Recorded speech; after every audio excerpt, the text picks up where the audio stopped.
Tajan Kala Kadamya Fide Tajan Sure Sagalunga Pama Sagama Hoba Pali Bada ne Sanwen needed Sanskrit look correct Takata Bada India Nagama Tonga Bada Sagata Kubo Eri Bada Sagaga Tinkranta Domho Tankamanta Yoshi Jin Sure Kupyonin Sure Dede Yare Sagalonga de Vido Yamariga Tinjan look Hojaraba Tinjan Sure Debega Bale look Disagaloya Debe Muye Debegaro Tinjan Sura Ne Honga de Vido Nitego Kupyone Academia de Mapa, no? Ne Hong Kong Song Vido Nitego Kupyone a chamber Yamalu Jaro Missing La Pyoni do Neve Kabab Yagre Yamaro Nissen The Evila Satoya Neha Tajan A Jani Shipiro Sali Allah A Jani Dinedo Sangayani A Jani Sachayani Jaro A Jet Sakonia Jaro Nisandi Tinjanga Toti Pisi Matoti Pisi The Achagan was in Bradado Mataboyaga Evila Sakonia so Verover Pipin Yama Nisandi Matala in Biva no Evila Sakonaya the Yama Nisande Yamayanka, a chat Nayashi, Yamayanka, a chat Dayashi. Dinimaradina, a chat, Taro Logi Kesariba. Didn't say a dretcha piro. Tamatare, then the Dinyani Kesari goes however, and Logi Kesari. I don't logo to a Kesa Negaro. The Achagan draws and break that door. Tantoya Chausen Agu Nit, he goes so beat. Tantoya Chausen and Chakuni, Yaudome, to Sureka. Go Piani, Santepo, Lorabo. And it long to Tantoya Chausen Agu Nit, and it long I took I will locate the lady. The other man at Yanjima solution. Kudo ne Agudo do Baria Pumia the Le Sura, Sunset Chitaite.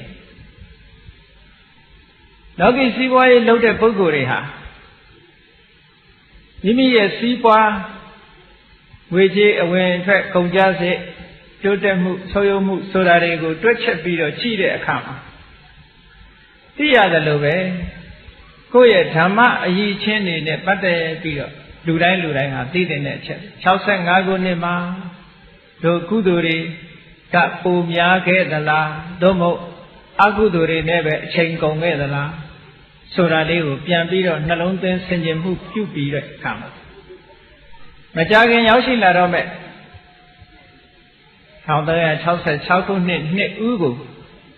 Kudu Kamune Chuja. Dogama Chujara or New Mupo, no? The Jani net dancing beer. Lungeri the Bawa or Pioja Pajaba. Lungerai no Mahobu. The Diaware Male Lungeri the Romania Bar, no? Tamaradi look correct, the Yanet Piomwe. The Yanet Piomwe, Piomwe Muharo, accounts on me, Yanjans on me. The Chagas are in a Piolushi, Sedo Kariga, Shendra Bido Larade, the Alum Diva. Chagas are in a Biome solution. Now, Soma, the Jani Begazabi Piode, Tadamia, the Enga Sheet, the Miva, down, same Chapsia. Vare Boguria, Leve, oh, but daughters had Chica Mima, Shimala, Miva Miaga, so in Toka Shija. Piore Bare Boguria, Leve, Tawara, Pionia, Hopu. A Jamate and Quimada Kama, say Soja, Yamchicha, Sora Muli, Shika Tiri. Oh, Deyawe Labido, Deyana Rajaro. မိဘတွေကလည်းစိတ်ကအေးလို့တရားဝဲမှာတရားနာအသိဉာဏ်တွေကလည်းတိုးငြိမ်ငြိမ်စိတ်စိတ်အေးအေးချမ်းချမ်းနဲ့ဉာဏ်ဖြစ်မှလည်းမပူရဘူးနော်မတော်တဆထိခိုက်မှဆိုရဲ accident ဆိုတာမျိုးလည်းမပူရဘူးအေးချမ်းချမ်းနဲ့တရားဓမ္မနာယူရတယ်အခုပိဿုပန်ဘဝတွေမှာပဲဓမ္မနဲ့ပတ်သက်တဲ့ချမ်းသာဒုက္ခဟာလူရဲ့စိတ်ကိုထာဝရအေးမြစေတယ်ဆိုတာဒါသက်သေတာရကတစ်ခုပါဒါကြောင့်မို့လို့65ခုနှစ်ကနေပြီးတော့66ခုနှစ်ကူးပြောင်းနေတဲ့အချိန်ကာလလေးမှာမြန်မာနိုင်ငံမြန်မာလူမျိုးတို့ရဲ့အစဉ်အလာယုံကြည်ချက်တစ်ခုကဘာလဲလို့ဆိုရင်တရားအခါမှာတရားမင်းဆင်းတယ်တဲ့တရားမင်းလူပြေကိုဆင်းလာတယ်ဆိုတာနဲ့ပတ်သက်ပြီးတော့လောကမှာဒီလိုယူဆယုံကြည်နေကြတော့လည်းပဲဘုရားမြတ်စွာဟောကြားတော်မူခဲ့တဲ့ပိဋကတ်3သွယ်နိကေ9ပြဓမ္မခန္ဓာပေါင်း84,000ထိုဓမ္မခန္ဓာပေါင်း84,000ကိုဖွင့်ဆိုတဲ့အထက်ကရာတီကာစာအုပ်တွေထဲမှာဘယ်နေရာမှတော့မပါဘူးဘယ်နေရာမှမပါဘူးကဲသူတော်စင်တို့စဉ်းစားပြီးတော့ကြည့်တရားမင်းဆင်းနိုင်သလားမဆင်းနိုင်ဘူးလားဆိုတာ ਨੇ ဆင်းကျင်တဲ့တရားဆိုတာတကောဣတိပတ်နဲ့ပြည့်စုံတဲ့ပုဂ္ဂိုလ်ခဏလေးဆင်းလာလို့ရတယ်နော်ဘယ်လိုစဉ်းစားကြည့်ရမလဲလို့ဆိုလို့ရှိရင်လူပြေမှာနှစ်ပေါင်း100ဆိုရင်တာဝရိန္ဒာမှာတည့်မနစ်ကတရားမင်းဆင်းဟိုရောက်လို့မှမကြသေးဘူးပြန်ဆင်းရမယ်ဆိုရင်အနေထားမဖြစ်ပေဘူးလားလူပြေမှာအနှစ်100မှတာဝရိန္ဒာမှာတည့်ရှိသေးတယ်ဟုတ်ကဲ့အဲ့တော့တစ်နှစ်အတွင်းကိုတရားကနေပြီးတော့မနစ်ကဆင်းလာတဲ့တရားဟိုတော့မရောက်သေးဘူးပြန်ဆင်းရမယ်ကိတ်တယ်ဘာဖြစ်လို့ဆိုလူရဲ့အချိန်ကာလကသိကြိုတောင်းနေတာဝရိန္ဒာနတ်ပြည်မှာအချိန်ကာလကသိရှည်လျားတယ်ဆိုတော့တရားမင်းကြီးဘယ်လိုလုပ်ပြီးတော့နတ်ပြည်မှာနေနိုင်မလို့တစ်မိနစ်တစ်ခါလူပြည်ဆင်းနေတယ်လို့ဖြစ်မနေပေဘူးလားအဲ့ဒါလို့ယုတ်တိနဲ့ကြည့်မယ်ဆိုလို့ရှိရင်တရားမင်းဆင်းတယ်ဆိုတာလက်ခံဖို့တော်တော်ခက်ပါတယ်နော်သို့တော်လည်းပဲဘုန်းကြီးတို့စာရှိတာလေးကိုဒီနေ့ပြောပြအင်္ဂုတ္တရနိကေ900ထဲမှာအင်္ဂုတ္တရနိကေဆိုတာရှိတယ်အဲ့ဒီအင်္ဂုတ္တရနိကေထဲမှာသာတုမဟာရာဇသုတ်တံဆိုသုတ်တံတစ်ခုရှိတယ်အဲ့ဒီသာတုမဟာရာဇသုတ်တံကလူလောကမှာလူတွေရဲ့အခြေအနေကိုစုံစမ်းထောက်လှမ်းတဲ့အကြောင်းအရာတွေကိုဖော်ပြထားတဲ့သုတ်တံတရားနဲ့မပတ်သက်ဘူးနော်တရားနဲ့မပတ်သက်ဘဲနဲ့လူလောကကိုနတ်တွေကစုံစမ်းထောက်လှမ်းတယ်ဘာဖြစ်လို့စုံစမ်းထောက်လှမ်းတာတော့ဆိုရင်သူတို့နတ်ပြည်ရဲ့ကြီးပွားတိုးတက်မှုအပေါ်မှာမျှော်လင့်ချက်နဲ့စုံစမ်းထောက်လှမ်းကြတာပေါ့အဲ့ဒီသုတ်တံမှာဆိုထားတာကလာဇန်းရှိရဲ့လာဆုပ်ရှိရဲ့ဥပုပ်နေ့တွေမှာတဲ့သတုမာရနတ်မင်းကြီး၄ပါးရဲ့အချမ်းရံပရိသတ်ထဲကတာဝန်ကျတဲ့ပုဂ္ဂိုလ်ကလူပြည်လူလောကထဲမှာသွားရောက်ပြီးတော့လာရောက်ပြီးတော့လူတွေရဲ့အခြေအနေကိုစုံစမ်းထောက်လှမ်းပါတယ်တဲ့အဲ့ဒါသူတို့စုံစမ်းထောက်လှမ်းတာဘာတွေထောက်လှမ်းလို့ဆိုရင်ကိစီခောဘဟုမနုဿာမနုသေတုမတ္တေယပိတ္တေယသာမင်းညာဗျမင်းညာဥပောသထံဥပဝတ္တန္တိပฏิစာကရွန်တိပုံညာတိကရွန်တိသူတို့ထောက်လှမ်းတဲ့အချက်ကလေးကကောင်းတဲ့အချက်ဖြစ်တယ်နော်လောကမှာလူတွေရှိတဲ့ထဲလူအများစုဟာတဲ့မေတ္တေယမာတုဟိတာမေတ္တေယမိဘကိုလှုပ်ကြွေးရလားအမေကိုယိုသေးလေးစားမှုရှိရလားလူတော်တော်များများဟာကိုယ့်ရဲ့အမေကိုလေးစားကြရလားလှုပ်ကြွေးကြရလားဂရုစိုက်ကြရလားဆိုတာဒီတစ်ချက်ကိုထောက်လှမ်းတယ်နော်နောက်တစ်ခုကပစ်တေးရဖခင်ကိုရောရိုးရိုးသေးသေးလေးလေးစားစားနဲ့လှုပ်ကြွေးသမှုပြုကြရလားနှစ်ခုပေါင်းလိုက်တော့မေတ္တေမတ္တေယပစ်တေယအမေနဲ့အဖေကိုမိဘနှစ်ပါးကိုပြုစုဆောင်းရှောက်ကြရလားလှုပ်ကြွေးကြရလားလေးစားကြရလားဒီချက်ကို နတ်တွေကလာပြီးတော့ထောက်လှမ်းပါတယ်ထောက်လှမ်းတယ်ဆိုတော့ဟုတ်ဝေကြီးကဆင်းလာတာမဟုတ်ဘူး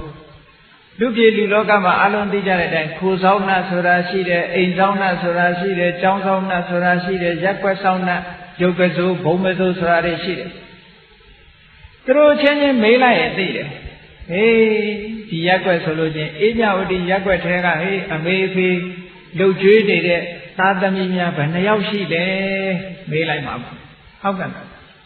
အေးမြဝတီရက်ွက်မှာရှိတဲ့လူတွေတဲကမိဘနှစ်ပါးကိုလှုပ်ကြွေးပြုစုပေါ်ရတဲ့အမေဖေကိုပြန်ပြီးတော့မပြောဘူးအမေစကားအဖေစကားနားထောင်နေမိဘနှစ်ပါးကိုဂရုစိုက်တဲ့သားသမီးတွေဘယ်နှယောက်ရှိမိသားစုဘယ်နှဦးရှိသလဲဆိုတာစုံစမ်းနောက်တစ်ခုကသာမင်ညာဗျာမင်ညာသာသနာတော်မှာသာသနာတာဝန်ထမ်းဆောင်နေတဲ့ယဟန်တွေဗျာမင်ညာမြတ်သောအကျင့်ကိုကျင့်ပြီးတော့သူတော်စင်ဖြစ်နေတဲ့ယဟန္တာပုဂ္ဂိုလ်သာသနာဝန်ထမ်းရှင်ယဟန်မွန်မြတ်တဲ့သူတော်စင်တွေအပေါ်မှာကောင်းတဲ့ပုဂ္ဂိုလ်တွေဒီရက်ွက်ထဲဒီမြို့ထဲမှာဘယ်နှယောက်ရှိသလဲဒါကိုစုံစမ်းထောက်လှမ်းပါလေနောက်တစ်ခုကဥပောသထံဥပဝတ္တတိဥပုပ်နေ့တွေများဥပုပ်ဆောင်ကြရလားဥပုပ်ဆောင်တဲ့လူများများရလားဆိုတာကိုထောက်လှမ်းတယ်ပฏิစာကရွန်တိဥပုပ်ဆောင်တယ်ဆိုတဲ့အခါမှာတချို့ကြတော့အကျိုးလေးအပိုလေးနဲ့ပို့ဆောင်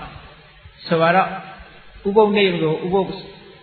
ဆောင်တဲ့ပုဂ္ဂိုလ်ဟာအဖိတ်နေ့ကကျိုးပြီးတော့ဥပုပ်ဆောင်ဥပုပ်ထွက်တဲ့ရက်လည်းကျိုးပြီးတော့ဆောင်အဲ့ဒီတော့၈ရက်ဥပုပ်ဆိုလို့ရှိရင်9ရက်နေ့ကဥပုပ်ဆောင်တယ်8ရက်နေ့ဥပုပ်ဆောင်တယ်9ရက်နေ့ဥပုပ်ဆောင်တယ်3ရက်အကျိုးအပိုနဲ့စောင့်တာကိုပฏิစာကရဥပုပ်လို့နိုးကြားစောင့်တဲ့ဥပုပ်လို့ခေါ်တယ်။အဲ့ဒါလို့ဥပုပ်များစောင့်ရရဲ့လားဆိုတာစုံစမ်းထောက်လာမယ်နော်။ပုံညာနိကရွန်တိကုသိုလ်ကောင်းမှုတွေလုပ်ကြရဲ့လားအရာထဲမှာဘုရားကျောင်းကံနဲ့ပတ်သက်ပြီးတော့ဘုရားတဲတယ်ကျောင်းဆောက်တယ်ဆွမ်းလောင်းတယ်စသဖြင့်ကုသိုလ်ကောင်းမှုတွေလုပ်ကြရဲ့လားဆိုတာကိုစတုမာရိနတ်မင်းကြီးတွေရဲ့အချမ်းရံတာဝန်ကျတဲ့ပုဂ္ဂိုလ်တွေကစုံစမ်းထောက်လှမ်းပြီးတော့နတ်မင်းကြီးတွေစီအစဉ်ခံစာပို့ရတဲ့ဒါတရားမင်းကဟိုဟာကြိုင်ဆင်းဒါကြိုင်ဆင်းဆိုတော့မပါဘူးနော်တရားပဲကျွဲတော့သိမစင်းထမှာဘူးနော်လူပြေကကျွဲလဲရိုင်းနဲ့ကျွဲဆွဲမိလို့ရှိရင်တရားပဲမဲ့အခက်ခံရင်ခံရမှာအဲ့တော့တရားကလူပြေလာလို့ရှိရင်တကောဣတိပတ်နဲ့ဒီလိုပဲလာမှာသို့မဟုတ်ဝေဇယန္တာနတ်အထာကြီးသူ့မှာသိန်းတော်မြင်း1000ကတဲ့နတ်အထာတွေရှိနေတယ်ကျွဲကိုတော့အစိခက်တဲ့ကျွဲစိမထင်ပါဘူးကြည့်ရအဲ့တော့အခုဘုန်းကြီးပြောတာကစာထဲမှာပါတဲ့ဟာနော်အဲ့ဒါလို့စတုမာရိနတ်မင်းကြီးတွေကနေပြီးတော့လူပြေရဲ့အခြေအနေကိုစုံစမ်းထောက်လှမ်းခိုင်းတာဘယ်နေ့တွေမှာထောက်လှမ်းခိုင်းလို့ဆိုလာဆန်းရှိရဲ့လာဆုံးရှိရဲ့တဲ့ဥပုံနေ့တွေမှာအဲ့ဒီသတင်းတွေကိုလိုက်ပြီးစုနောက်တစ်ခု14ရက်နေ့တွေကြတော့ဘယ်သူတွေလာတော့ဆိုစတုမာရိနတ်မင်းကြီးတွေရဲ့သားတွေကိုယ်တိုင်ဆင်းလာခဲ့တယ်အဲ့ဒီခါသူတို့သားတွေကိုယ်တိုင်က14ရက်နေ့ကျတော့လူပြည်မှာလာပြီးတော့ထောက်လှမ်းတယ်။ဘာတွေထောက်လှမ်းလဲလို့ဆိုရင်ခုနကအချက်တွေပဲ။အေးဒီမျိုးနဲ့ဒီရက်ွက်ဒီမျိုးကလူတွေဟာအမေကိုဂရုစိုက်ကြရဲ့လားအဖေကိုဂရုစိုက်ကြရဲ့လားယဟန်တန်ဃာတွေကိုဂရုစိုက်ကြရဲ့လားသူတော်ကောင်းတွေများမပြစ်မှားပဲနေကြရဲ့လားဥပုပ်တွေများဆောင်သုံးကြရဲ့လားကုသိုလ်ကောင်းမှုတွေလုပ်ကြရဲ့လားဒီအချက်တွေကိုလိုက်စုံစမ်းအဲ့တော့တရားရှိခင်သူတော်စင်ပြိဿတ်တို့နဲ့မှတ်ထားဖို့ရလောကမှာလူရလို့ဖြစ်လာလို့ရှိရင်အမေအဖေပြုစုတဲ့ဒီကိစ္စဟာနတ်တွေကအမတန်လိုလားတဲ့ကိစ္စတစ်ခုဖြစ်တယ်ဆိုတာကိုမှတ်ထားဖို့နတ်တွေကဘာကြောင့်လိုလားသလဲလို့ဆိုရင်နတ်ပြည်မှာနတ်ချမ်းသာတွေစီးစိမ်တွေခံစားနေရတာအခုလိုမိဘနှစ်ပါးကိုပြုစုခဲ့တဲ့ပုဂ္ဂိုလ်တွေရရှိတာဒါကြောင့်မို့လို့သူတို့ကဒီလိုကောင်းကျိုးချမ်းသာကိုရစေတတ်တဲ့ကုသိုလ်မျိုးဖြစ်သည့်အတွက်ကြောင့်ဒီကုသိုလ်တွေလုပ်ကြရလားစုံစမ်းထောက်ပါထို့တူပဲ15ရက်နေ့လပြည့်လခွဲနေ့ညမှာကြတော့စတုမာရိနတ်မင်းကြီး4ယောက်ကိုယ်တိုင်ကစုံစမ်းထောက်လှမ်းတယ်တဲ့။တရားမင်းကြီးဆင်းတယ်လို့မပါဘူးနော်။ပ ပထမကသတုမာရနတ်မင်းကြီးရဲ့အချမ်းရံပရိသတ်ထဲကလာရောက်ပြီးထောက်လန်းတယ်14ရက်နေ့ကျတော့သတုမာရနတ်မင်းကြီးတို့ရဲ့သားတော်တွေကိုယ်တိုင်ဆင်းလာပြီးတော့စုံစမ်းထောက်လန်းတယ်15ရက်နေ့ကျတော့သတုမာရနတ်မင်းကြီး4ယောက်ကိုယ်တိုင်လာပြီးတော့ထောက်လန်းတယ်တဲ့ထောက်လန်းတဲ့အချက်တွေကတော့အတူတူပဲကဲထောက်လန်းပြီးတော့သူတို့ဘာတွေလုပ်တုံဆိုရင်တရားမင်းကြီးရဲ့တာဝရိန္ဒနတ်ပြည်မှာသူဓမ္မာလို့ခေါ်တဲ့နတ်တွေရဲ့အစည်းအဝေးကျင်းပတဲ့သူဓမ္မာသဘာဆိုတာရှိတယ်အဲဒီသူဓမ္မာသဘာကြီးမှာပုံမှန်နတ်တွေဟာအစည်းအဝေးထိုင်ကြတယ်အဲ့ဒီအစည်းအဝေးမှာသတုမာရနတ်မင်းကြီးတွေကိုယ်တိုင်ကနေပြီးတော့လူပြေကအခြေအနေတွေကိုနတ်ပြည်မှာသွားပြီးတော့တင်ပြပါတယ်ဘုန်းကြီးတို့တရားစခန်းတော်ရှင်ပြိဿတ်တို့ကစဉ်းစားလိုက်တယ်ဒီနတ်တွေဟာအလုံးမရှိအလုံးရှာဒုသတင်းတွေရှာပြီးတော့အစည်းအဝေးထဲမှာတင်ပြနေတယ်လို့ဒီလိုအောက်မေ့ကြတယ်နတ်တွေကအရေးကြီးတယ်ဘုန်းကြီးတို့အခုမြို့တွေမှာနေတဲ့ပုဂ္ဂိုလ်တွေကတောရွာကလူတွေကဆံရည်စပါးဖြစ်ထွန်းပြီးတော့ဖွင့်ဖြိုးမှမြို့ကလူတွေဖွင့်ဖြိုးတာနော်တောကလူတွေမှာဆံရည်စပါးတွေမရဘူးတဲ့တောကလူတွေကဆင်းရဲကြတယ်တဲ့ဆိုရင်မြို့ကလူတွေလည်းပဲအယောင်းဝယ်တွေထိုင်းကုန်တာပဲဟုတ်တယ်မဟုတ်တောမဖွင့်ဖြိုးရင်မြို့မဖွင့်ဖြိုးသလိုပဲတောကိုမြည်နေရအခုတရားချက်ခင်သူတော်စင်ပြိဿတ်တို့နေ့စဉ်စားနေတဲ့စကားတွေဟာအေးမြဝတီရက်ွက်တဲ့စိုက်တာမဟုတ်ဘူးဘယ်ကလာတောရွာတွေကလာနော်စားနေကြတဲ့ပဲတွေဟင်းသီးဟင်းရွက်တွေဘယ်ကလာတောကလာကလေးတွေကတော့ပြောမယ်မဟုတ်မိုးစာစိတ်သွားဝယ်တယ်လို့ပြောမိုးစာစိတ်တဲ့ဘယ်ကရောက်တောရွာတွေကရောက်ဟုတ်ကဲ့အဲ့ဒါကြောင့်မို့လို့တောတွေဖွင့်ဖြိုးတဲ့အခါမှာမြို့တွေရွာတွေဟာဖွင့်ဖြိုးတယ်မြို့တွေပြည်တွေကဖွင့်ဖြိုးတယ်ထို့တူပဲလူပြည်ကလူတွေကုသိုလ်ကောင်းမှုလုံးမှနတ်ပြည်မှာသာယာဝပြောတယ်တဲ့နတ်တစ်တွေဒိုးလာအဲ့ဒီကြမှာအလို့မို့ဆိုရင်နတ်ပြည်ကလူဦးရေရော့နတ်ဦးရေတွေရော့ပြီးတော့၆ခက်ဖြစ်သွားလူတွေကအကျင့်မကောင်းဘူးတရားပဲရက်ွယ်ပြုပြီးတော့အပျော်ပါးတွေပြီးနေသေတဲ့အခါဘယ်ရောက်တော့အပယ်လေးပုံရောက်ကုန်ကြတယ်ဘယ်သွားပြီးတော့ဥယျာဉ်တွေတိုးနေတော့ဆိုငရဲမှာသွားတိုးငရဲမှာတိုးတယ်တိရစ္ဆာန်မှာတိုးတယ်ပြိတ္တာတွေတိုးတယ်ဟိုးတာဝရိန္ဒနတ်ပြည်တို့သတုမာရနတ်ပြည်တို့ကြတော့နတ်တွေကရော့ကုန်နတ်တွေကရော့ကုန်တဲ့အခါကျတော့တချို့နတ်ဗိမာန်တွေမှာနေမဲ့လူမရှိဘူးဟုတ်ကဲ့သေရီတကနတ်ဗိမာန်တို့ဘာလို့ဆိုဘူးမှမရှိလို့မြတ်စွာဘုရားလက်ထက်တော်ခါကာလသမယတော်ကရှင်ဆရာတော်ကြီးဒီမထေမြတ်တပါးဂဝံပတိဆိုရှင်ဂဝံပတိဆိုတဲ့မထေမြတ်ဟာအဲ့ဒီသေရီတကဗိမာန်ထဲမှာပိုင်ရှင်မရှိတဲ့ဗိမာန်ကြီးထဲမှာသွားပြီးတော့သတင်းသုံးနေတယ်လို့ဒီလိုဆိုတော့တချို့နတ်ဗိမာန်တွေမှာနေမဲ့လူမရှိတော့6ခက်ဘာဖြစ်လို့လူပြေကနောက်ထပ်မလာဘူးလူပြေကအကျင့်မကောင်းကြဘူးအမေဖေတွေကိုဘယ်မဆိုင်ကြဘူးယဟန်တန်ဃာတွေကိုဘယ်မဆိုင်ကြဘူးမလေးစားကြဘူးအမျိုးတွေကဆွေကြီးမျိုးကြီးဦးလေးဦးကြီးကြီးတော်တော်စားဆိုတဲ့ကိုယ်ဆွေတဲ့မျိုးတွေကကြီးတဲ့ပုဂ္ဂိုလ်တွေကိုမလေးစားကြဘူးဥပုသ္တရင်တွေလည်းပဲစောင့်တဲ့ပုဂ္ဂိုလ်နဲသွားတယ်ကုသိုလ်ကောင်းမှုလုပ်တဲ့ပုဂ္ဂိုလ်တွေလည်းနဲသွားတယ်ဆိုလို့ရှိရင်နတ်ပြည်အယောင်နဲလာအယောင်နဲလာတဲ့အခါကျတော့နတ်ဗိမာန်တွေကတကားပိတ်ထား6ကက်ကဖြစ်ကုန်အဲ့ဒါလို့6ကက်ကဖြစ်နေမှကြောက်လို့နတ်တွေကနေပြီးတော့စုံစမ်းထောက်လန်းနေကြတာတဲ့သူတော်ဘာနတ်တွေအစည်းအဝေးမှာအစီရင်ခံစာတက်လာတဲ့အခါကျတော့လူပြည်မှာကုသိုလ်ကောင်းမှုလုပ်တွေပေါ်တယ်လုပ်တဲ့လူတွေပေါ်တယ်ဒီဘနှစ်ပါးကိုယူသည်လေးစားတဲ့ပုဂ္ဂိုလ်တွေပေါ်တယ်ယဟန်တန်ဃာတွေကိုယူသည်လေးစားတဲ့ပုဂ္ဂိုလ်တွေပေါ်တယ်ဆွေတဲ့မျိုးတွေကလူကြီးမိဘတွေကိုယူသည်လေးစားတဲ့ပုဂ္ဂိုလ်တွေပေါ်တယ်ကုသိုလ်ကောင်းမှုပြုတဲ့ပုဂ္ဂိုလ်တွေပေါ်တယ်သတင်းသီလစောင့်မို့လဲလူတွေဟာမမေ့ကြဘူးလို့ဒီလိုများသတင်းကြားလို့ရှိရင်နတ်တွေကအစည်းအဝေးထဲမှာဩတောင်းလဲဩဘာပေးလိုက်ကြတာတဲ့ဘယ်လိုပြောကြတော့ဆိုဒိဗ္ဗဝတ္တဘောကာယပရိပုရိတန္တိပရိဟာယိတန္တိအတုရကာယ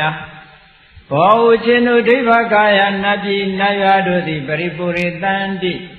ဥယေတူကားပြီး၍လာကြတော့မှာပါဟောဒုနတ်ပြေတော့နတ်တွေပြေတော့မှာပဲစီစီကားကားကြီးရှိတော့မှာပဲငရဲရွာတို့အပယ်လေးပုံတို့တော့6ကတ်သွားတော့မှာပဲဆိုပြီးတော့တောင်းလန်းနဲ့ပျော်ကြတယ်တဲ့အဲ့ဒါလို့မှမဟုတ်ဘူးလူပြေကတက်လာတဲ့အစီရင်ခံစာကိုကြည့်လိုက်လို့ရှင်လူတရားမှဥပုသ်ဆောင်တဲ့လူက10ယောက်တောင်မပြည့်ဘူးဆိုရင်နတ်တွေကိုအစည်းအဝေးကြီးတစ်ခုလုံးငြိမ်းချသွားပါပြီနော်တို့နတ်ပြည်တော့6ကတ်ကဖြစ်တော့မှာပါပဲအဲ့ဒါလို့တဲ့စတုမာတဲ့တုတ်ပြရတာဟုတ်ကဲ့လားအဲ့တော့နတ်ပြည်ရဲ့စီးပွားချမ်းသာတိုးတက်မှုနတ်ပြည်နော်လောကရဲ့စီပင်မှုဆိုတာလူပြည်ပေါ်မှာတည်နေတယ်တဲ့နတ်ပြည်ရောက်နေတဲ့နတ်သားနတ်သမီးတွေဟာလူပြည်ရဲ့တန်ဖိုးကိုလူတွေတဲ့သိကြတယ်ဘုန်းကြီးတို့လူပြည်မှာနေတဲ့လူတွေကနတ်ဒီလူပြည်ရဲ့တန်ဖိုးကိုမသိတယ်လို့ဖြစ်ဘာဖြစ်လို့မသိတယ်လဲနတ်ပြည်မှာရောက်ပြီးတော့နတ်ချမ်းသာခံစားနေရတဲ့ပုဂ္ဂိုလ်တွေဟာလူပြည်တုန်းကဘယ်လိုကုသိုလ်ကောင်းမှုတွေလုပ်ခဲ့တယ်ဆိုတာသူတို့ကသိလို့ဒီလိုကုသိုလ်ကောင်းမှုလုပ်ခွင့်ဆိုတာလူပြည်မှာသာရှိတယ်နတ်ပြည်မှာမရှိဘူးဒါကြောင့်မို့လို့ကုသိုလ်ကောင်းမှုလုပ်လို့ရတဲ့လူပြည်ရဲ့တန်ဖိုးကိုနတ်တွေကအမတန်မှသိကြတယ်အခုမြန်မာနိုင်ငံမှာဟုတ်လားနိုင်ငံခြားထွက်ပြီးစီးပွားရှာကြတဲ့လူတွေလို့ပေါ့ဂျပန်ပြည်သွားစီးပွားရှာမယ်တဲ့အမေရိကန်သွားစီးပွားရှာမယ်တခြားနိုင်ငံတွေသွားစီးပွားရှာနိုင်ငံခြားထွက်စီးပွားရှာတဲ့အခါကျပြန်လာလို့ရှိရင်စီးပွားဥစ္စာတွေတိုးတယ်လို့လည်းတိုးတယ်ပေါ့လေအဲ့ဒါကလို့တိုးတက်လာတာတွေကိုကြည့်ပြီးတော့နိုင်ငံခြားသွားပြီးစီးပွားရှာရတဲ့တန်ဖိုးကောင်းတယ်လို့လူအများစုကယူဆတယ်ဒါဥပမာတစ်ခုအနေနဲ့ပြောတာနော်နတ်တွေကလည်းပဲလူပြေကိုလာပြီးတော့စီးပွားရှာရလို့ကုသိုလ်စီးပွားကုသိုလ်ကောင်းမှုတွေများများပြုသွားရတဲ့နတ်တွေနတ်ပြည်နာလောကမှာအဆင့်တန်းမြင့်နဲ့နေကြရတယ်ဒါကြောင့်မို့လို့လူပြေရဲ့အခြေအနေထားကိုနတ်တွေကပို့ပြီးတော့သိပါတယ်ဒါဝရိန္ဒနတ်တွေနဲ့လူတွေနဲ့ဟာနတ်ပြည်ကနတ်တွေနဲ့လူတွေနဲ့ဟာတာလွန်တဲ့အချက်တွေတလှည့်စီရှိကြတယ်လို့ပြောတာဝရိန္ဒနတ်ပြည်ကနတ်တွေကလူတွေတဲ့တာတာဘာလို့ဆိုလို့ရှိရင်ဒိဗ္ဗေနအာယုနာဒိဗ္ဗေနဝန္ဒေနဒိဗ္ဗေနအာတိပတေယေနဒိဗ္ဗေနအာယုနာသူတို့ကဘာသာတုံးဆိုလို့ရှိရင်တာဝရိန္ဒနတ်တွေကလူတွေတဲ့တာတဲ့အချက်ကတော့အမတန်ရှိလျားရတဲ့နတ်တဲ့အသက်ရှည်ကြမှုဟာဒါခေါဏတော်ကပြောခဲ့တယ်လို့ပဲလူပြေမှာအနှစ်တရာဆိုရင်တာဝရိန္ဒနတ်ပြေမှာတရက်ပဲရှိသေးတယ်အဲ့ဒီနီးနဲ့တွက်လိုက်မယ်ဆိုရင်တာဝရိန္ဒနတ်တွေဟာအနှစ်1000အသက်ရှည်တဲ့ပုဂ္ဂိုလ်အဲ့တော့လူပြေအနှစ်နဲ့ဆိုရင်တန်းချီပြီးတော့ကြာတာပေါ့ဒါကြောင့်မို့လို့လူပြေရဲ့အသက်နဲ့စာလိုက်လို့ရှိရင်တာဝရိန္ဒနတ်ပြည်ရဲ့အသက်ကပိုးပြီးတော့ရှည်တယ်တဲ့အဲ့ဒါနဂတနောက်တစ်ခုကဒိဗ္ဗေနဝန္ဒေနနတ်တွေရဲ့အဆင်းဆိုတာလူတွေရဲ့အဆင်းနဲ့စာလိုက်မယ်ဆိုရင်သိပ်กว่าတယ်နတ်ဆိုတာအမတန်ချောအမတန်လှအမတန်ချောအမတန်လှသူတို့ခန္ဓာကိုယ်ကလည်းတောက်ပြောင်အမြဲတမ်းရှိအမတန်ကျက်တည်ရှိတဲ့ရုပ်မျိုးလူအစင်းနဲ့မတူဘူးတဲ့လူပြေကလူတွေကဖီးနိုင်လိမ့်နိုင်ဟုတ်လားနတ်သားတွေချဲနိုင်လွန်းလို့လူတွေဟာအနံ့ကလေးကောင်းနေတယ်လို့ရှိဒါလူချင်းသာနေလို့ရတယ်တာဝရိန္ဒနတ်ပြေကနတ်တွေကယူဇနာတယူဇနာလောက်ကနေပြီးတော့လူနတ်ရလို့တဲ့လူပြေမလာကြဘူးတဲ့နော်လူတွေရဲ့အနံ့ကဆိုးလို့တဲ့သူတို့ကြတော့လူအနံ့ကိုမခံနိုင်ဘူးတဲ့ဒီလိုဆိုလို့ရှိရင်တရားမင်းလူပြေဆင်နှာခေါင်းပိတ်ဆင်ရလိမ့်မယ်နော်လူတွေရဲ့အနံ့မခံနိုင်ဘူးတဲ့ဘယ်ခဏခဏလာတော့ဒါဖြင့်ဘုရားလူတဲ့ဝင်ပူးတဲ့နတ်ကတော့ဘယ်လိုနတ်တုံးလို့မေးစရာရှိတယ်အဲ့ဒီနတ်တွေကတော့အမတန်မှဘုံပစိုးနတ်လို့ဆိုတဲ့ထဲကပေါ့ပြိတ္တာမျိုးတွေကစတုမာတဲ့အောက်တန်းကျတဲ့နတ်တွေတဲကသာလူကိုပူးမှာပါဟုတ်ကဲ့ ဟိုအထက်တန်းကြတဲ့အထက်ကနတ်တွေကတော့ဘလို့မှလူပူးဖို့နေသားသားဟိုတယူဇနာလောက်ကတည်းကအနှံ့ရပြီးတော့နှာခေါင်းပိတ်နေရတာဘယ်ဝင်ပူးပါအဲ့တော့နတ်တွေဆိုတာကအဆင်းအယောင်အားဖြင့်လဲလူတဲ့အမတန်မှလှပချောမောတယ်အာဓိပတိယအစိုးရပိုင်ဆိုင်မှုဆိုတာလည်းပဲနတ်တွေကသိပြီးတော့ထက်မြက်လူတွေပိုင်ဆိုင်မှုတဲ့သူတို့ပိုင်ဆိုင်မှုကြီးစိုးမှုကပိုပြီးတော့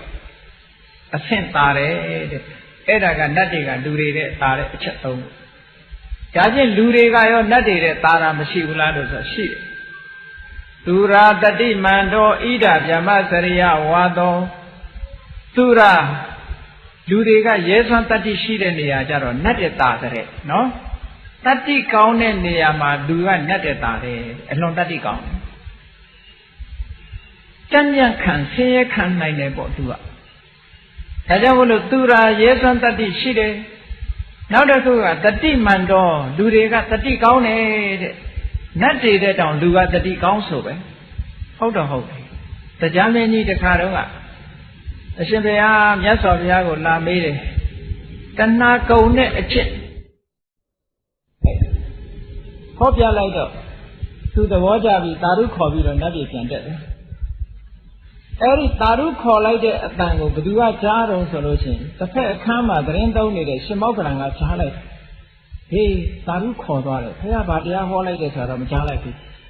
တရားကြီးကသာဓုခေါ်လိုက်တဲ့အခါဒါတော့တရားဟောလိုက်တာနေမှာပဲငါဗာတရားဟောတော့လိုက်မေးဦးမှာပဲဆိုပြီးတော့တရားမင်းကြီးလည်းနတ်ပြည်ရောက်နောက်ကရှင်မောက္ကလန်လိုက်သွားပြီးတော့ဟိုလည်းရောက်ရောတရားမင်းကြီးကရှင်မောက္ကလန်လည်းမြင်လိုက်ရောလန့်သွားတာဟာ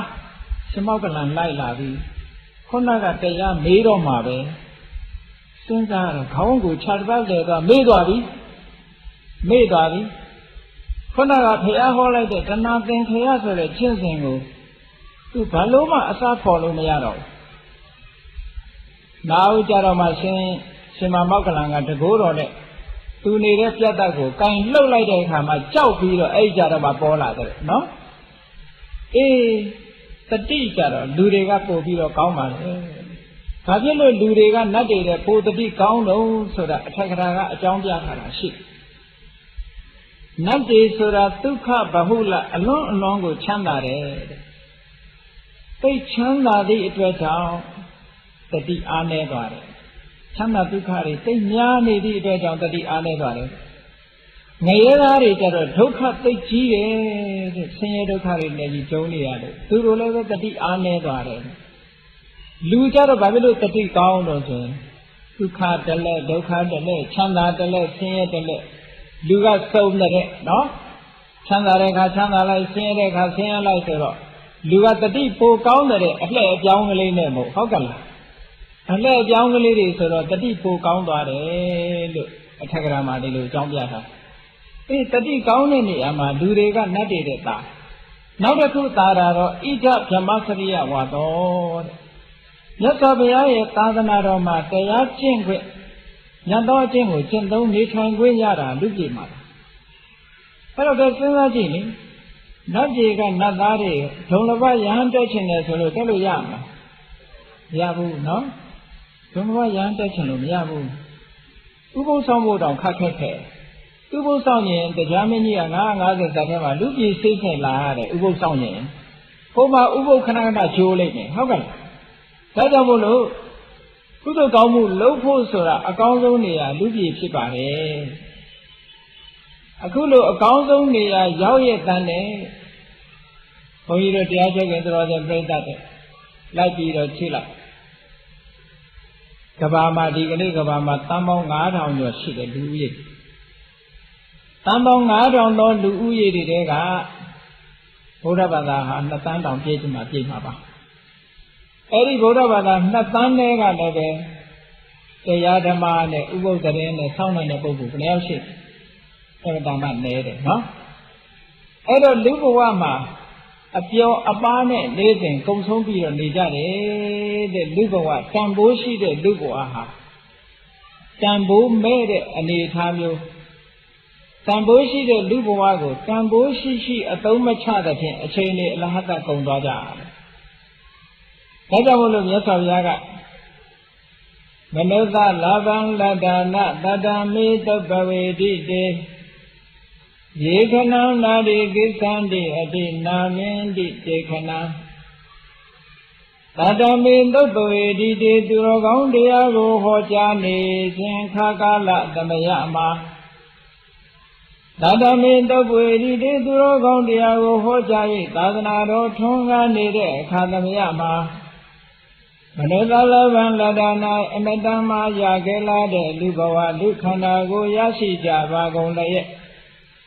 ရေခြင်းပုဂ္ဂိုလ်တို့သည်ခဏခဏကောင်းအခွင့်ကောင်းကြီးကိုနာရီကိစ္ဆန္တိခဏကောင်းမှမသိကြလေကုန်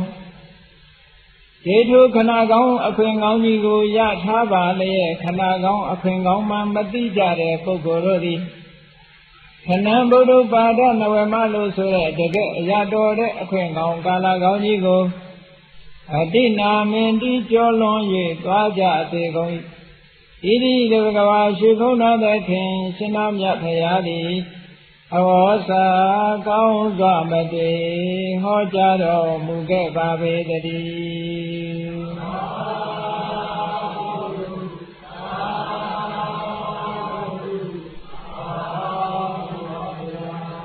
ကဲလိုက်ပြီးတော့ကြည့်လိုက်လူပြည်လူလောကမှာမြတ်စွာဘုရားရဲ့သာသနာတော်ထွန်းကားနေတဲ့အချိန်ကုသိုလ်မျိုးစုံဒါနကုသိုလ်လည်းလုပ်နိုင်တယ်သီလကုသိုလ်တွေလည်းဆောက်တည်နိုင်တယ်ဘာဝနာကုသိုလ်ဆိုတဲ့အကျင့်တွေလည်းကျင့်နိုင်တယ်ဒီလိုအခွင့်ကောင်းကာလကောင်းကြီးနဲ့လူဘဝရနေရတဲ့နဲ့အဲ့ဒီအခွင့်ကောင်းကိုတရားဓမ္မအတွက်အသုံးမချပဲနဲ့ပျော်ကပါကစားကအိတ်ခါနဲ့အချိန်ကုန်ပြီးတော့လူဘဝတက်တန်းကုန်ဆုံးသွားမယ်ဆိုရင်ဘယ်လောက်နစ်နာလဲအလုံးကိုနစ်နာပါဘာဖြစ်လဲလဲဆိုရင်ဘာနဲ့ဥပမာတူတုံးဆိုလို့ရှိရင်မိဘလက်ထက်ကရှာထားလို့ရထားတဲ့ပစ္စည်းလေးတွေထိုင်စားလို့ကုန်သွားပြီးတော့ဘာမှမကြံလို့ဆင်းရဲဒုက္ခရောက်သွားတဲ့လူနဲ့အတူတူပဲနော်ထိုင်စားတာနဲ့ကုန်သွားတယ်ဘာတစ်ခုမှရှေ့တိုးတက်လာမှာမဟုတ်ဒါကြောင့်မလို့လူဘဝရလာတဲ့အခါမှာအလွန်တန်ဖိုးရှိတဲ့လူဘဝရလူဘဝတန်ဖိုးကိုဘယ်သူတွေကသိနတ်တွေကသိဒါကြောင့်မလို့နတ်တွေကသူတို့နတ်သားတွေကိုအချင်းချင်းအမှားစကားပြောတဲ့အခါမှာဘယ်လိုပြောတယ်လဲဆိုပါတော့တာဝိန္ဒနတ်ပြည်တို့အထက်နတ်ပြည်တွေမှာနတ်သားတစ်ယောက်ဟာသက်တမ်းကုံဆုံးလို့သုတိစိတ်ကြတော့မယ်ဆိုလို့ရှိရင်ပုပ္ပနမိတ်ရှေ့ပြေးနမိတ်ကလေးတွေပေါ်လာကြတယ်နော်ဒီပြည်မှာတော့ပုပ္ပနမိတ်တွေကအများကြီးသေုံသွားဆက်လိုက်လို့ HIV တွေ့ပြီဆိုရင်ပုပ္ပနမိတ်ပဲပေါ့နော်။ဘာယောဂညာယောဂအခုပေါ်ပါပုပ္ပနမိတ်တွေအဲ့ဒီမှာတာဝရိန္ဒနတ်ပြည်ရဲ့ပုပ္ပနမိတ်ကတော့နတ်တွေမှာပြတယ်ဒီနတ်သားသုတေတော့မယ်နတ်ပြည်ကသုတေတော့မယ်ဆိုလို့ရှိရင်ပုပ္ပနမိတ်ပြတယ်ဘာတွေပြလဲလို့ဆိုရင်မာလာမိလာယန္တိမာလာဆင်ထားတဲ့ပန်းကုန်းတွေဟာလည်းမိလာယန္တိညှိုးနွမ်းတဲ့အောင်ဖြစ်၍လာကုန်၏နတ်တွေဆိုတာပန်းဆင်ထားတာ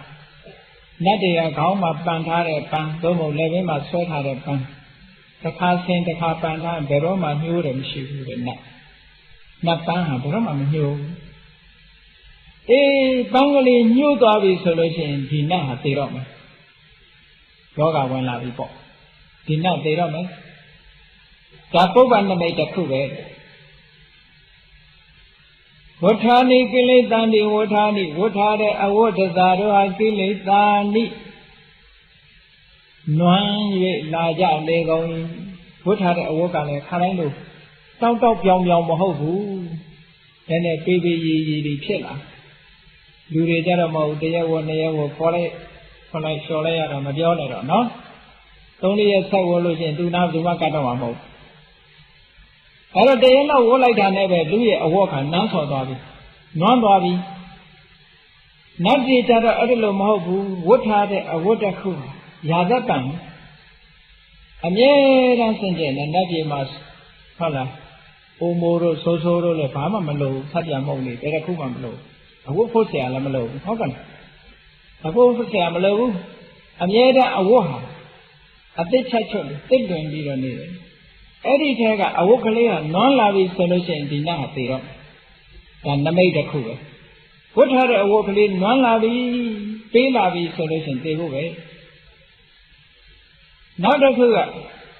ကိစ္စေသေတာမௌဆန္တိကိစ္စေဟိလကတိကြတော်မှာသေတာချွေတို့သည်မௌဆန္တိယိုထွက်၍လာကုန်ဂျိုင်းကြားချွေယူလူပြေမှာဂျိုင်းကြားချွေယူလို့သိမယ်ဆိုရင်တော့လည်းပဲနော်အခုလိုနေရာဒီအိုက်လိုက်တာဂျိုင်းကြားကမကဘူးတစ်ကိုယ်လုံးချွေကိုကြိုက်ကြနတ်ဆိုတာကြတော့နတ်ခန္ဓာကိုယ်ကချွေးမထွက်ဘူးတဲ့ချွေးမထွက်ဘူးဆိုတော့နတ်တွေကအဲရကောင်းတဲ့ညနေလို့လားမသိဘူးနော်လူပြေလို့မီးခဏခဏပြက်နေရင်တော့ဒီအဲရကောင်းလည်းအေးမှမဟုတ်ပါဘူးအဲ့တော့နတ်ပြေကနတ်တွေကတော့ချွေးမထွက်ဘူးတဲ့ချွေးမထွက်တဲ့အတွက်ကြောင့်ချွေးထွက်လာပြီဆိုလို့ရှိရင်ဂျိုင်းများကချွေးစက်ကလေးကျလာစို့လာပြီဆိုရင်ဒီနတ်ဟာသေဖို့ပုပ္ပန္နမိတ်တစ်ခုဖြစ်လာတယ်အဲ့ဒါပုပ္ပန္နမိတ်တစ်ခုဘုရားရှင်မှတ်ထားနော်နောက်တစ်ခုကဘာဖြစ်လာအခုဘယ်နှခုရှိသွားပြီတော့3ခုရှိသွားပြီနော်ပန်ထားတဲ့ပန်းနေညိုလာတယ်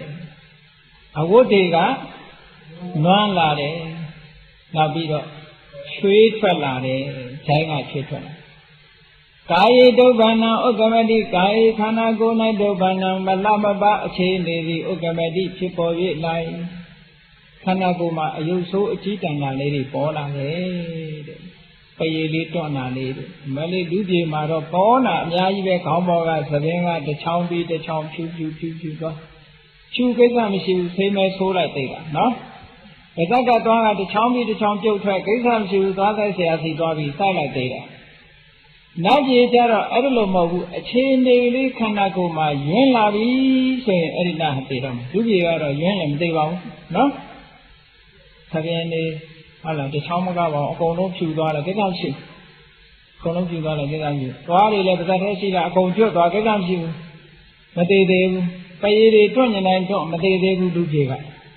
နတ်ကြီးကြတော့အဲ့လိုမဟုတ်ဘူးတဲ့နည်းနည်းလေးအသားကလေးညိုသွားပြီနော်ဝဲ66ကလေးဖြစ်လာပြီဆိုရင်ဒီနတ်သေးတော့မယ်ခါတိုင်းဝင်းဝါဆိုအိနေတဲ့နတ်ရဲ့ခန္ဓာကိုယ်အသားအရည်လေးတွေကနည်းနည်းလေးပဲရုပ်ရှင်လေးပြက်လာတယ်ဆိုရင်သေဖို့ပဲကံနမိတ်တစ်ခုပဲနောက်တစ်ခုကဘာလဲလို့ဆိုလို့ရှိရင်တကေဒေဝဒေဝသနေနာဘိရမတိဒေဝနတ္တိတကေဒေဝသနေမိမိနေတဲ့နတ်ဘိမာမနာဘိမြေရတိပြောမပြောတော့ပါကိုနေရကိုမပြောဘူးတဲ့ဟိုသွားခြင်းထိတ်ဒီသွားခြင်းထိတ်တွေဖြစ်လူတွေမှလည်းအဲ့လိုဖြစ်တတ်တယ်နော်နေရထိုင်ရတာမပြောဘူးဆိုရင်အဲ့ဒါပြောင်းကျင်လာတဲ့သဘောပဲဟုတ်လားနေလို့ထိုင်လို့ဘာလို့မဟုတ်ပြောကိုမပြောဖြစ်လာအဲ့ဒီနတ်ကလည်းပဲသူ့ဘုံမိမှန်နဲ့မှသူနေရတာမပြောတော့ညင်းငွေ့လာအဲ့ဒီနတ်ဟာတည်တော့မယ်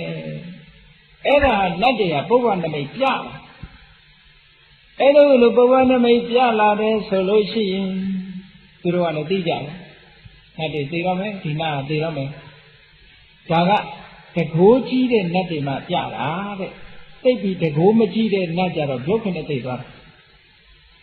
ဘုခနဲ့သိသွားတာကမီးငိမ့်သွားတယ်လို့ပဲဖျောင်းနိုင်မီးကလေးဟုတ်ခနဲ့ငိမ့်သွားတယ်လို့နတ်ခန္ဓာကိုယ်ဟုတ်ခနဲ့ပျောက်သွား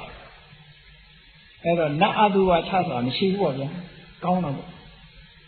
ဒီတကြိုစရာလည်းမလိုဘူးအတုဝါရင်ငားစရာလည်းမလိုဘူးနော်ငါကြတော့သိသွားရင်ပျောက်သွားရောမီးငိမ့်သွားတယ်လို့ပဲဟုတ်ခနဲ့ပျောက်သွားတာပြီးတာသိသွားပြီတကိုးကြည့်တဲ့နတ်တွေမှာအဲ့ဒီလိုအခြေအနေပြလာတဲ့အခါကျတော့သူ့ရဲ့ပတ်ဝန်းကျင်တွေကဝိုင်းပြီးတော့အားပေးစကားအမှားစကားပြောကြတယ်ဒီတော့မှဆိုဘေးကလည်းသိလာတော့အမှားစကားပြောကြတယ်ဤတော်ဘောသူကတိကိစ္စသူကတိကံတော်သူလတ္တလာဘံလဘသူလတ္တလာဘံလဘိတဝသုပ္ပတိထီတော်ဘဝဟိနတ်တွေရဲ့အမှားစကားလေး၃ခုနော်ဘောချင်နတဤတော်ဤနတ်ပြေမသူကတိသူကတိဘုံတို့ကိစ္စသွားပါလေသေမှာကြောက်မနေနဲ့ကွာတဲ့ဒီဘွားကသေသွားသူကတိဘုံသာသွားတဲ့ဘယ်မှမသွားနဲ့အဲစကားတစ်ခေါက်တယ်သူတို့မှားလိုက်တာဟုတ်တယ်ဘောချင်နတဤတော်ဤနတ်ပြေမသူကတိသူကတိဘုံတို့ကိစ္စသွားပါလေ ဒီကတိသူကတိဘုံတို့ခန္ဓာဝါသွားပြီးတဲ့အခါမှာသူလတ္တလာဘံအလွန်တရာရတော်လာတဲ့လတ်လဘကိုလဘရအောင်ယူပါလေအကောင်းဆုံးလတ်လဘကြီးကိုမြင်ရအောင်ယူလိုက်ပါတဲ့အဲ့ဒီရောက်သွားရင်သူလတ္တလာဘံလဘိတဝါအကောင်းဆုံးလတ်လဘကိုရအောင်ယူပြီးတဲ့နောက်မှာသောပတိတိတောဘဝဟိခိုင်နိုင်မြဲမြဲရပ်တည်နိုင်အောင်ကြိုးစားပါလေဟောနတ်ပြေကမှားလိုက်တဲ့အမှားစကား၃ခုတေဂဏိနတ်သားတယောက်ကိုနတ်တွေကဝိုင်းပြီးတော့မှားလိုက်ကြတာသူဂတိဘုံကိုရောက်သွားလိုက်ပါဒါတခွန်းနော်သူဂတိဘုံကိုသွားပြီးတဲ့နောက်မှာအကောင်းဆုံးသောလတ်လဘကိုရအောင်ယူလိုက်ပါအကောင်းဆုံးသောလတ်လဘကိုရပြီးတဲ့အခါမှာအခိုင်အမာဆုပ်ကိုင်ထားနိုင်အောင်ကြိုးစားပါအဲ့ဒီအချက်၃ချက်ဟာအရေးကြီးဆုံးပါပဲတဲ့နတ်တွေကဒီလိုမှားလိုက်နော်အဲ့လိုမြတ်စွာဘုရားကယဟန်တန်ဃာတွေကိုနတ်တွေကအခြေအနေကိုဒီလိုဟောပြအဲ့လိုဟောပြတဲ့အခါကျတော့တရားနာပရိသတ်တွေကဘုန်းကြီးတို့တရားနာပရိသတ်တွေရောကဲမေးခွန်းလေးမေးတင်စိတ်ပေါ်မလာဘူးလားသူကတိဘုံဆိုဘာပြောတာတော့အကောင်းဆုံးလတ်လဘဆိုတာရောဘာပြောတာတော့ခိုင်ခိုင်မာမာယက်တီပါဆိုတာကရောဘာပြောတာတော့မေးတင်စိတ်မပေါ်ဘူးလားအေးမြတ်စွာဘုရားကနတ်သားတွေကအခုလို့နတ်ပြည်ကအမှားစကားပြောကြားနေတာနဲ့ပတ်သက်ပြီးတော့ယဟန်တွေကိုရှင်းပြနေတဲ့အခါမှာတရားနာပရိသတ်တွေကယဟန်တစ်ပါးကမေးလိုက်ဂန္ဒီရှိဘုန်းတော်သခင်ရှင်တော်မြတ်ဖေဟာသူဂတိဂမနသင်္ခါတံနတ်ပြည်သို့သွားတယ်ဆိုတာအကိနုဘယ်ဟာပါလဲဖေဟာနတ်ပြည်သွားတယ်ဆိုတာဘာလဲလို့ဘယ်လိုဟာကိုပြောတာသူဂတိကမနာသင်္ဃတံသူဂတိဘုံကိုသွားတယ်ဆိုတာဂိဏုအဘယ်သို့ပါနည်းသူဂတိဘုံသွားတယ်ဆိုတာဘာလဲတရားသူလတ္တလဘံကောင်းဆုံးလလဘကိုရခြင်းဆိုတာဂိမ့်ပါဏအဘယ်ပါလဲခရားသောပတိဋ္ဌိတသင်္ဃတံကောင်းစွာယတ္တိခြင်းဆိုတာလည်းပဲဂိမ့်ပါဏအဘယ်ပါလဲခရားဒီအချက်၃ချက်တပည့်တော်တို့နားမရှင်းပါဘူးတရားနာပရိသတ်တွေကယဟန်တစ်ပါးကမေးတော့မနောဇတံခောဘိက္ခုသူလတ္တမနောဇတံခောဘိက္ခုသူဂတိကမနသင်္ခါတံဘိက္ခုจิตာယံမနောဇတံလူဘဝမနောဇတံလူဘဝကိုသူဂတိကမနသင်္ခါတံတပြေသူဂတိဘုံသို့သွားရောက်ခြင်းဟူ၍ဆိုအပ်ပါပေမနောဇတံလူအဖြစ်ကိုသူဂတိကမနသင်္ခါတံသူဂတိဘုံသို့သွားခြင်းဟူ၍ခေါ်ဆိုအပ်တယ်။ဩသူဂတိကမနသူဂတိဘုံသွားတယ်ဆိုတာတခြားမဟုတ်ဘူးလေလူဘဝကိုရအောင်ပြောတာနော်လူဘုံကိုသွားလို့ဒီလိုပြောနတ်တွေကလူဘုံကိုသူဂတိဘုံလို့ခေါ်တယ်ဘေကွေจิตာယံသူဂတိကမနသင်္ဃတံသူဂတိဘုံသို့သွားတယ်ဆိုတာမနောဇတံလူဘဝကိုရရှိခြင်းပဲဘေကွจิตာယံယောခြင်းပုဂ္ဂိုလ်ဒီမနုဿဘုတော်တမန်တော်လူဖြစ်လာတဲ့အခါကာလမှာတထာဂတပွေရီတေမြတ်စွာဘုရားဟောကြားတော်မူအပ်တဲ့ဓမ္မအဝိနည်းသုတ်ပြီးဓမ္မဝိနည်းလို့ဆိုတဲ့သာသနာတော်မြတ်ကြီးမှာသတ္တံယုံကြည်မှုကိုပฏิလဝတိယဣဒံဖရာသာသနာတော်မှာယုံကြည်မှုရခြင်းဆိုတာသုလတ္တလဘသင်္ခါတံအကောင်းဆုံးသောလတ်လဘကိုရခြင်းလို့ဆိုအပ်ပါတယ်ဩသူဂတိဘုံသွားဆိုတာတခြားပြောတာမဟုတ်ဘူးစိတ်ကူးမလွဲနဲ့လူပြေတာသွားတဲ့အထက်နဲ့တွေဘုံမသွားနဲ့ဩလူပြေကိုပြန်လိုက်ပါဟုတ်တယ်လူပြေကမှစီးပွားရှာလို့ခေါင်းတာကိုစီးပွားသွားရှာအောင်နောက်တစ်ခါနတ်ပြေပြန်ရောက်ရင်ကြီးတဲ့တကိုးကြီးတဲ့နတ်ဖြစ်ရမှာဟုတ်နော်လူပြေမှာဥပုသ်ဆောင်လို့ကောင်းတယ်အလှူဒန်းလုပ်လို့ကောင်းတယ်ဟောလူပြေမှာကုသိုလ်တွေလုပ်စားတယ်တအားပေါ့ဒါကြောင့်မို့လူပြေကိုလွတ်လူပြေဟာသူဂတိဘုံပဲသူဂတိဘုံရောက်တဲ့အခါကျတော့သာသနာတော်မြတ်ကြီးမှာယုံကြည်ရဲဆိုတဲ့တတ္တတရားကိုရှိအဲဒီတတ္တတရားကိုရအောင်ယူပါသရတရားမရှိဘူးဆိုလို့ရှိရင်ဘာမှလုပ်လို့မရဘူးနော်တတ္တဆိုတာကံကံရဲ့အကျိုးကိုယုံကြည်တာလည်းပဲတတ္တသံပတာရဏလက္ခဏာစိတ်ထဲမှာကြီးနေတာတရားဝဲသွားမှစိတ်ထဲမှာကြီးနေဒီနေ့ကျတရားနာရမယ်ဆိုစိတ်ဝင်စားနော်စိတ်တွေကြီးနေတယ်သူတို့ကောင်းမှုလုပ်ရမှစိတ်ကြီးနေတယ်ဟာကြံလို့ဆိုဥပုသ်သတင်းဆောက်တည်ရမယ်ရိတ်တာဝင်ရမယ်တရားထိုးရမယ်စိတ်တွေကြီးနေတယ်တ တ္တတရားဖြစ်လာလို့ရှိရင်လူရဲ့စိတ်ဟာကြီးနေစိတ်မကြည်လို့ရှိရင်လူကကုသိုလ်ကောင်းမှုမလုပ်နိုင်ဘူးကိုယ့်ကိုယ်စဉ်းစားကြည့်တစ်ခါတည်းရန်စိတ်မကြည်မလင်ဖြစ်နေလို့ရှိရင်ကုသိုလ်မလုပ်နိုင်ဘူးနော်အဲ့တော့စိတ်မကြည်ဘူးဆိုတာဘာတွေကိုပြောမလဲကာမဂုဏ်အာယုန်တွေထဲမှာပြောခြင်းနဲ့ပါခြင်းနဲ့စိတ်တွေများနေလို့ရှိရင်စိတ်မကြည်ဘူးပြောခြင်းနေတာနော်ပြောတယ်ဆိုတာဘာလဲမျက်စိကအာယုံအသက်ဆန်းတွေကိုကြည့်ပြီးပါတာကြည့်ပြီးတော့ပြောတာနားတွေကလည်းစူးစူးညံ့ညံ့သချင်းတန်လေးတွေနားထောင်ပြီးတော့ပြောတာနှာခေါင်းကမွေးကြိုင်းတဲ့အနံလေးတွေကိုနမ်းရှူပြီးတော့ပြောတာလျှာလည်းကောင်းလို့ရာမြက်မြက်ကလေးတွေစားတော့ပြီးတော့ပြောတာခန္ဓာကိုယ်ကလည်းအထီးတွေ့လေးတွေနဲ့ပြောတာဒါကိုကာမခုဏကာမခုဏကာမဒုက္ခလို့ခေါ်တယ်နော်အဲဒီကာမချမ်းသာတွေပေါ်မှာစိတ်ဆန္ဒတွေပြင်းနေတာကိုကာမိဆန္ဒလို့ခေါ်တယ်အဲဒီကာမဂုဏ်တွေကိုလိုလားခြင်းနေတဲ့ပြောခြင်းပါခြင်းနဲ့စိတ်ဆန္ဒတွေများနေမယ်ဆိုလို့ရှိရင်ကာမိဆန္ဒဆိုတာနိဝရဏကုသိုလ်တရားတွေမဖြစ်အောင်ဆုတ်ပိတ်ပလိုက်ပြီကုသိုလ်တရားတွေမဝင်နိုင်တော့ block ဖြစ်သွားတယ်ဟုတ်ကဲ့ကုသိုလ်တရားတွေစိတ်ထဲမှာမပေါ်လာတော့ပြောခြင်းပါခြင်းနေတဲ့ပုဂ္ဂိုလ်တရားဥပုသ်ဆောင်ပါမလားဆောင်မှုဟုတ်ကဲ့အပျော်ပါးတွေကိုမျက်ကွယ်ပြုမှဥပုသ်ဆောင်နိုင်လားအေးဒီကနေ့ကျရေသမင်လျှောက်ကြည့်အောင်မယ်ဆိုတရားဝဲလာနိုင်ပါ့မလားအေးကာမိဆန္ဒလို့ဆိုတဲ့ပြောခြင်းပါခြင်းနဲ့ဆန္ဒတွေကိုချိုးနှိမ်ပြီးမှတရားဝဲလာလို့ရတာနော်အေးဒါကြောင့်မလို့ချိုးနှိမ်လိုက်နိုင်တာဟာတတ္တတရားရဲ့စွမ်းအားတစ်ခုပါဟုတ်ကဲ့နိဝရဏတရားတွေကိုဖယ်ရှားပြနိုင်တာတတ္တတရားကဖယ်ရှားပြနိုင်တယ်နောက်တစ်ခုနိဝရဏလူတွေကအလိုကြလို့ရှင်ပြုံးတယ်အလိုမကြဘူးဆိုလို့ရှင်မတည်မနာဖြစ်တယ်အဲ့ဒါကိုဗျာပါဒလို့ခေါ်နော်အာယုံပေါ်မှာမိမိကြိုက်နေတဲ့အခါမှာကာမိဆန္ဒမကြိုက်နေတဲ့လို့အလိုမကြဘူးမုန်းတယ်ဆိုလို့ရှင်ဗျာပါဒကြိုက်မကြိုက်နှစ်ခုထွက်မလာဘူးလားအေးမကြိုက်ဘူးဆိုတဲ့စိတ်အလိုမကျစိတ်တိုးနေတဲ့ပုဂ္ဂိုလ်တရားဟာလည်းတရားပွဲလည်းမလာနိုင်ဘူးကုသိုလ်ကောင်းမှုလည်းမလုပ်နိုင်ဘူးစိတ်အလိုမကျဖြစ်နေနော်ထို့တူပဲချိနာမိတ်တာကုသိုလ်ကောင်းမှုမှစိတ်အားတွေကျနေတယ်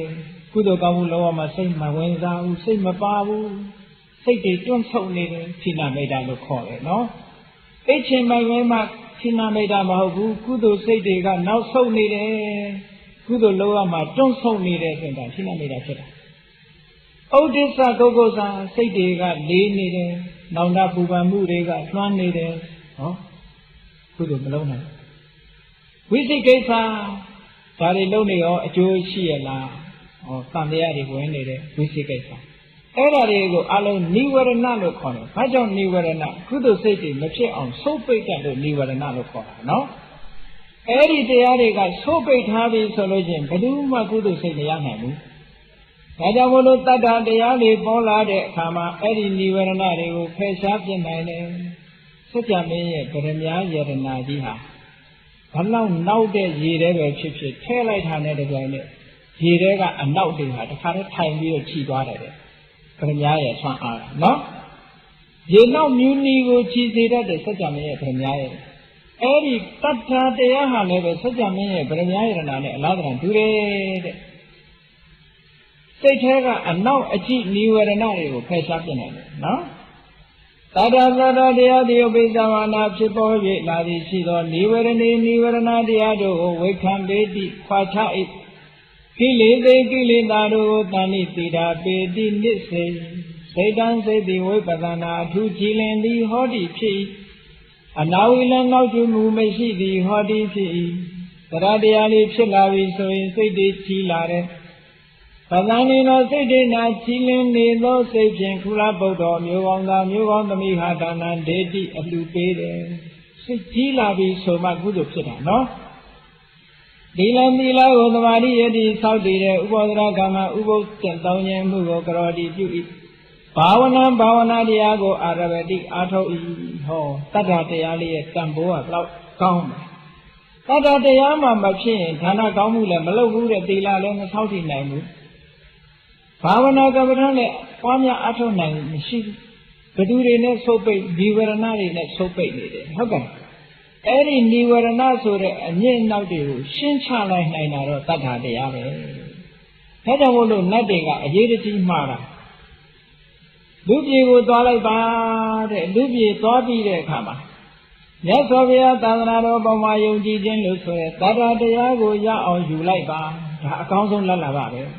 Hidden Bama use Yamalo, shading with Yaga, Malu, Hoga, Pagalu, Tata de Ago. Tata de Ashi, Aloshi. Pajamolo, Tata de Ago, Bana, another anti Rosen, Lennet, Genzabi. Tata had Lennet to them. Can Lemma do go, Lekale, Pipey or Tati. Lego Loa, Lepai Tara, Machoku, Tomo, Lenaku, Ken Halane, Lemma Baru Sovala. Kushima never, Yerana, Roni to it, Hanaka. Lemma Pine, Hamako Miado, Hodama. Nesine Lecaulo Yaramo, Chirame Lecaulo Yamo, Paluro Yamabo, call you Luro Miao, Hogan. Then Lemma Pine, Banema Yulumia. Oh, Tata de Amashiro Sheleve, Hanakudu let Lorumia, Utilakudu let Lorumia, Bahanakudu. Hetamu Tata had Lenet Ladran today, no? Now they do Tata ha, Pane Ladran to music Ladran today. Music, Tao Yasabiaga, Katika Parada Doma, Tata Pisan, Tata Sura music. Music ha, Kisan Naku, Sayade. For you don't go down your other music, do I did it? Get the Yasi Glazo. Ari Tayasi Glea, a low Banaku, low the land, Melushin, Chita Kamala. For you sabi them at Tayasi Lega, a low Naku loaded. Ari a low Nakuga Balelusin, Tayasi Lego, Yiboma, Chabi or Sagalusin, Alma, a Mikali Famila. Taga do a low the cook. A Nicolata upon my and Yaukale Demala. Okay, alone Naku Mashula. Music I have out a Nicolay Sinter de Aloya upon a young later de Aloya, Eddie alone Naku, music and Lotava. So to the Tata de Shilavi solution, Kuchin de la Saudiraha, a kind of city to them. A mere 10 and a 2 by the Kuchin de la Kudo Kamuri, another and 2. Tata Shilayan, Tila Argent, and yet 10 lade. Tamata Vipatana, a chain argent, and young debare. Oh, Tata, the Tagamu music and 2 day looking job.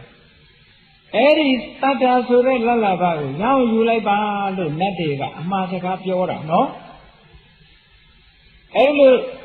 Tata Sure music lego young Lalaba lego young you it. Thousand Lalaba so that the Chamo Tata de Yaba, Pazo knows him, Tata de Yashima Garden, Kudo Gamu Mania Lona, Kudo Gamu Loma Konu Chandas Yane. Yazada Jendadi, the Hagadinia Sabiana and Niwika, the wind in the Gala. Mulazada Baledita, amid the Puerto Tala Kangay, Adna Haria, Damaninawa, Yamaninawa, Devinawa, Marinawa, Yamunawa, Ginasiwa, Logatame. Devinawa, Nadilago, Marinawa, Manadilago, Yaminawa, Yamunawa, Yamadilago. Logatame, Logana, Ginasi, Mizu, the Yokama, Adna Haria, Peshabi, Mabina, Dana Kanye, the Radia Shiame. The Radia Srale, and not Kanye Kere, no? Kanye, the Radia Shiva. The Radia Sra. Shimokalanga Dama, Amamakan. The Gushing Adam, Amamakan, I moved the Radia. How can Jabuja Mola, Sinti Willi and Medo at Topawaka. Sinti Willigo, Keke and Pagaya. Emetama Penmansias, Sinti Willi Pagaya. Lalabama, Chenshado, Etea, Sinti Willi material. No? Two Medo, two go move fire, along go Keke and Fire. Era Jamolo. Sinti Willi, along him with Fala be the Kama, Cornea Didi, Payamushi the Tangari, something in it. Penny the Gata Uga, the Chubi of Penhara, she.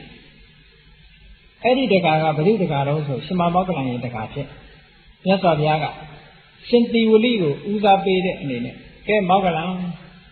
cái gì thì cả toa bị rồi dẹp con này nó suy bị ba lúc toa bio rồi xem máu cái lắm mà thế nhỉ anh cho toa bị rồi cả tôi đấy cả tôi cho ông cho là bó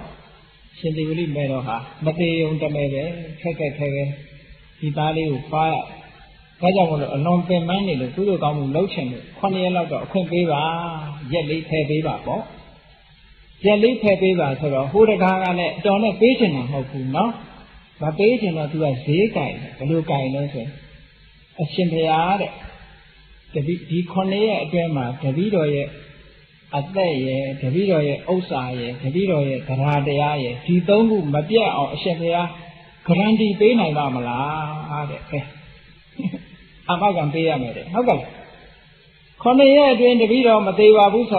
xin thầy à mà khai à mày đấy cái chiếu sa đấy mà biết vào bút sa xin thầy à mà khai à mày đấy cái ra đây mà biết vào bút sa lại à mà khai à màyဒါတရားပြက်လွယ်တယ်ထင်တယ်ပါတယ်ဟုတ်ကဲ့အဲ့ဒါအာမခံရမယ်လို့ဆိုတော့ရှင်မောကလန်ကစဉ်းစားလိုက်တယ်ရှိလိုက်တော့မင်း9ရက်နဲ့တော့မသေးသေးဘူးသေးချာမင်းအသက်လည်းငါအာမခံတယ်ကွာဥစ္စာလည်းအာမခံဒါတရားတော့ငါအာမမခံနိုင်ဘူးတဲ့ဟုတ်ကဲ့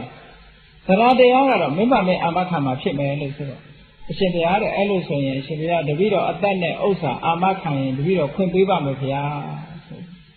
คนนี้น่าสุดเลยแต่ราเดียเปลี่ยนไปเลยสุดอะติท่าเนาะอีเรื่องเราพูดถึงราเดียยาลาเดะขามาทุกราเดียบอกมาอภัยมาตียองจูใส่เราหานัดเดียวมาไล่เดะมาสักการตรงรูปเนาะตุกรีบงกูตัวบาตุกรีบงกูตัวจีแต่กาละก้าวทรงละลาบาโกยาเอาอยู่บาก้าวทรงละลาบาโกอยู่จีแต่กาละทุกก้าวทรงละลาบาบอกมาอภัยมายัดตีนายเอาจูซาบาลูจีเลยยาวเมตราเดียเลยสิเมใครเมเดตราเดียบอกมาเชิดขันเมสวยอากุดุริวช่างชาบีแต่กาละกุดุริวตัวป้าอมพิโลเด็กนับจีกูขณะเนี่ยตะโกจีเดนา